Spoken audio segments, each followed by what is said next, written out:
कौन सा कर्म करने पर छछूंदर का जन्म मिलता है? कौन सा कर्म करने पर गधे का जन्म मिलता है? कौन सा पाप करने पर अगले जन्म में गर्भ में होती है? मृत्यु पराई औरत के साथ दुर्व्यवहार करने पर किस योनि में होगा? जन्म गलत व्यवहार करने वाला व्यक्ति या धोखा देने वाले व्यक्ति को अगले जन्म में किस योनि को भोगना पड़ता है? गुरु और बड़े भाई से गलत आचरण करने पर किस योनि में होता है जन्म? मित्रों, इसी प्रकार के 21 कर्म और उसी के आधार पर मिलने वाला अगला जन्म पे हम इस वीडियो में चर्चा करेंगे। मित्रों, अगर किसी प्रकार के सवाल आपके मन में हैं तो यकीन मानिए आप सही वीडियो पर क्लिक किया है। इन सभी प्रश्नों के जवाब आपको इस वीडियो में मिलने वाले हैं। बस आपसे एक ही बात कहनी है कि आप इस वीडियो को पूरा देखिएगा। मैं दावा करता हूं आपको यह वीडियो बहुत ही अच्छी जानकारी प्रदान करने वाली है। नमस्कार प्रिय मित्रों, एक बार फिर स्वागत है आपका हमारे YouTube चैनल पे एक और नए वीडियो में। दोस्तों, आप लोगों से एक रिक्वेस्ट है कि यदि आप अभी हमारे YouTube चैनल को सब्सक्राइब नहीं किया है तो चैनल को सब्सक्राइब कर लें।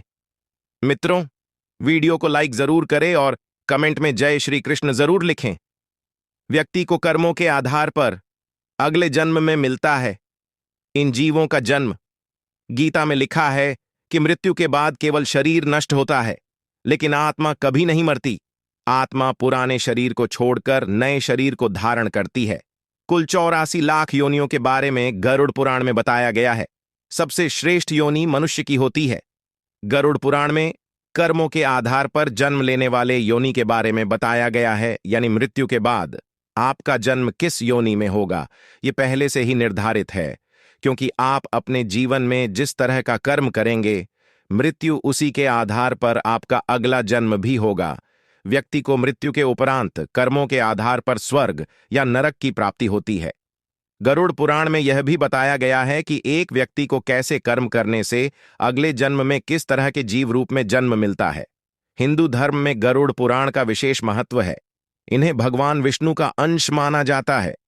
बता दें कि गरुड़ भगवान श्रीहरि के वाहन हैं और गरुड़ पुराण में भगवान विष्णु और उनके वाहन के बीच हुए संवाद का विस्तृत उल्लेख किया गया है।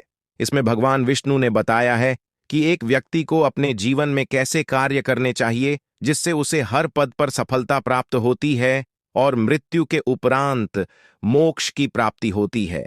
साथ ही इसमें मूल सिद्धांत यह बताया गया है कि व्यक्ति को इस जन्म में किए गए कर्मों के अनुसार ही फल की प्राप्ति होती है। इसके साथ यह भी बताया गया है कि उसे अगले जन्म में किस प्रकार के जीव के रूप में जन्म होगा। आइए जानते हैं। महिलाओं से दुर्व्यवहार करने वाला गरुड़ पुराण में बताया गया है कि व्यक्ति महिलाओं का शोषण करता है या उनसे दुर्व्यवहार करता है, वह अगले जन्म में भयानक रोगों से पीड़ित हो जाता है। साथ ही जो अपनी पत्नी से दुराचार करता है उसे कुष्ठ रोग का सामना करना पड़ता है। गरुड़ पुराण के अनुसार दूसरे की पत्नी से संबंध बनाने वाला व्यक्ति घोर नरक में जाता है। फिर वहां उसे पहले भेड़िया, फिर गधा, गिद्ध और अंत में बगुला की योनि प्राप्त होती है। इन सब जन्मों के बाद अंत में उसे मनुष्य योनि मिलती है। साथ ही बड़े भाई का अपमान करने वाले व्यक्ति को कांच नामक पक्षी के रूप में जन्म लेना पड़ता है। इतना ही नहीं, 10 वर्षों तक उसे इसी योनि में रहना होता है। फिर उसे मनुष्य तन की प्राप्ति होती है। धोखा देने वाला गरुड़ पुराण के अनुसार छल कपट करने वाला व्यक्ति या धोखा देने वाले व्यक्ति को अगले जन्म में उल्लू के रूप में जन्म मिलता है। साथ ही झूठी गवाही देने वाला व्यक्ति अगले जन्म में अंधा पैदा होता है। गुरु से दुर्व्यवहार करने वाला जो व्यक्ति गुरु से दुर्व्यवहार करता है या उनकी बातों की अवहेलना करता है उसे भगवान के अपमान के समान पाप झेलना पड़ता है। साथ ही यह भी बताया गया है कि वह अगले जन्म में जल से रहित वन में ब्रह्म राक्षस के रूप में विचरण करता है। साथ ही बड़े भाई का अपमान करने वाले व्यक्ति को कांच नामक पक्षी के रूप में जन्म लेना पड़ता है। इतना ही नहीं, 10 वर्षों तक उसे इसी योनि में रहना होता है। फिर उसे मनुष्य तन की प्राप्ति होती है। हर समय भगवान का नाम लेने वाला जो व्यक्ति हर समय भगवान का नाम लेता है और उनकी उपासना करता है उसे सभी चिंताओं से मुक्ति मिल जाती है। साथ ही जीवन के अंतिम क्षणों में भी जो राम का नाम जपता है वह जन्म मृत्यु के चक्र से मुक्त होकर मोक्ष प्राप्त कर लेता है। माता पिता या किसी अपने का दिल दुखाने वाले, उन्हें प्रताड़ित करने वालों को अगला जन्म जरूर मिलता है, लेकिन पैदा होने से पहले ही गर्भ में उनकी मृत्यु हो जाती है। किसी जीव की हत्या करने वाला, गरुड़ पुराण में बताया गया है कि जो व्यक्ति किसी गाय की हत्या करने वाला व्यक्ति नरक की यातनाओं को भोगने के बाद अगले जन्म में मूर्ख और कुबरा जन्म लेता है। साथ ही जो शौक के लिए जानवरों का शिकार करता है, वह अगले जन्म में बकरे के रूप में पैदा होता है, जिसे किसी कसाई द्वारा बेरहमी से मार दिया जाएगा। पुराणों में बताया है कि धोखेबाज, कपटी और अपने हित के लिए छल करने वालों को अगला जन्म उल्लू का मिलता है। पशु पक्षियों को परेशान करने वाले व्यक्ति अगले जन्म में कसाई हत्थे चढ़ने वाला बकरा बनते हैं। गो हत्या, भूरण हत्या, महिलाओं की हत्या करना महापाप माना गया है। ऐसा करने वालों को अगले जन्म में चांडाल योनि प्राप्त होती है। स्त्रियों का शोषण, उनके दुराचार करने वाले अगले जन्म में कुष्ठ रोगी बनते हैं। वहीं गुरु का निरादर करने वाला व्यक्ति अगले जन्म में नरभक्षी के रूप में पैदा होता है, जिसे जन्म से मृत्यु तक कई तरह के कष्ट झेलने पड़ते हैं।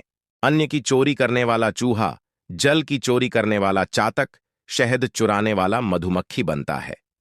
अगर कोई मृत्यु के समय भगवान का नाम लेता है तो वह मुक्ति के मार्ग पर अग्रसर हो जाता है। इसलिए शास्त्रों में कहा गया है, यह मरते समय राम का नाम लेना चाहिए, इस कर्म से बनते हैं।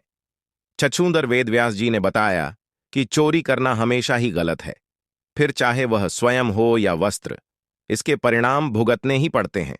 उन्होंने बताया कि यदि कोई व्यक्ति वस्त्रों की चोरी करता है तो वह अगले जन्म में वह तोता बनता है।